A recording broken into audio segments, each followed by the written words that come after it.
দর্শক আছি চাঁদপুর ঘাটে। দর্শক এখানে আমাদের এক কাকা ইলিশ মাছ কিনে নিছে চাঁদপুর ঘাট থেকে।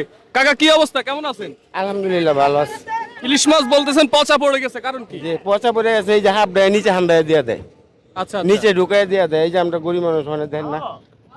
আচ্ছা আচ্ছা, মানে এগুলা ওই যে নিলামের মাধ্যমে কিনছেন, জি জি এখন কিছু ভিতরে পচা দিয়ে দিছে, জি আপনারা নিয়ে বিক্রি করেন। জি। কত করে মানে মন পড়ছে আজকে? 24,500 টাকা। তার মানে কেজি কেমন দাম হইতে পারে? 625 টাকা কেজি। 625 কি কেজি পড়ে গেছে না বিক্রি করবেন? এই পড়ছে হ্যাঁ না 625 টাকা। বিক্রি করবেন কত? 700 টাকা।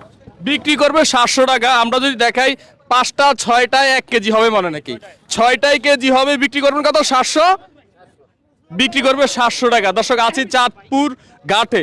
এখানে চাঁদপুরের যে ইলিশ, ঠিক আছে, এই ইলিশগুলোই কিন্তু বিক্রি হচ্ছে এই চাঁদপুর ঘাট থেকে। ওনারা কিনে নিছে বিভিন্ন জায়গায় বিক্রি করার জন্য।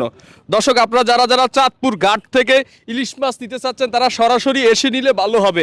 আর যদি আপনারা চাঁদপুর ঘাট থেকে কেউ ইলিশ মাছ নিতে চাচ্ছেন, অগ্রিম কাউকে একটা টাকাও দিবেন না।